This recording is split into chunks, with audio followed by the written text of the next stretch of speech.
તો આવતીકાલે 7મી મેના રોજ ત્રીજા તબક્કામાં મતદાન યોજાવાનું છે। ત્યારે અમદાવાદમાં લોકસભા ચૂંટણીને લઈ તંત્ર સજ્જ બન્યું છે। અમદાવાદની કલેક્ટર ઓફિસમાં કંટ્રોલ રૂમ બનાવવામાં આવ્યો છે, જેમાં કંટ્રોલ રૂમ ઉપર નોડલ અધિકારીઓની આચાર સંહિતાનો ભંગ ન થાય તે માટે કામગીરી હાથ ધરાઈ છે, જેમાં 1500થી વધુ ફરિયાદો કંટ્રોલ રૂમમાં નોંધાઈ છે।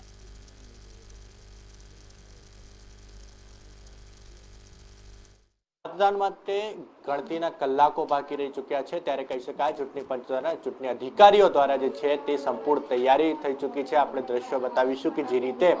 ચૂંટણી પંચો દ્વારા જે રીતે નિર્ણય લેવામાં આવ્યો છે કે કારણ કે જે શિકાયત કરવા માટે જે લોકોને કહી શકાય જે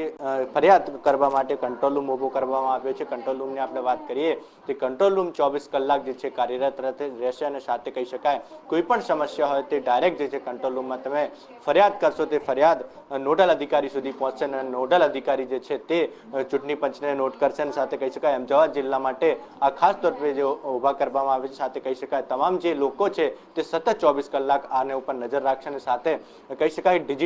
ડિજિટલ માધ્યમથી કહી શકાય એઆઈના માધ્યમથી જે રીતે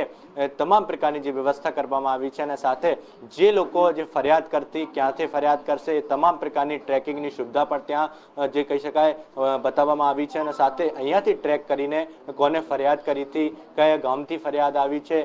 કહી શકાય તમામ પ્રકારની જે વિગતો છે તે અહીંયાથી અધિકારી મેળવશે અને સાથે તે જેને ફરિયાદ કરી છે તેના સુધી પહોંચવાનો પ્રયાસ કરશે અને તેમની ફરિયાદનો જે છે નિરાકરણ લાવશે। અને અત્રેની વાત કરીએ તો 1500 જેટલી જે ફરિયાદો જે છે તે આવી છે અને સાથે આપ તમામ તસવીરો જોઈ શકો છો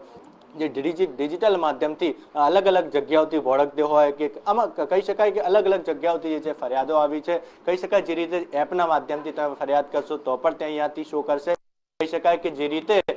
તમામ પ્રકારની જે વ્યવસ્થા છે જે થઈ છે ચૂકી છે અને સાથે કહી શકાય ચૂંટણી પંચ દ્વારા જે રીતે નિર્ણય લેવામાં આવે છે તે નિર્ણયના આધારે જે છે કામગીરી ચાલી રહી છે અને અંતે કહી શકાય જ્યારે આવતીકાલે મતદાન છે તે મતદાનને અંતે જે નિર્ણયો છે તે લેવામાં આવે છે અને નિષ્પક્ષ રીતે ચૂંટણી થાય, આચારસંહિતાનું ઉલ્લંઘન ના થાય તે રીતે પણ કામગીરી કરવામાં આવી રહી છે। કેમેરામેન ઓમ પટેલના સાથે શિવાંશુ સિંહ, મંતવ્ય ન્યૂઝ, અમદાવાદ।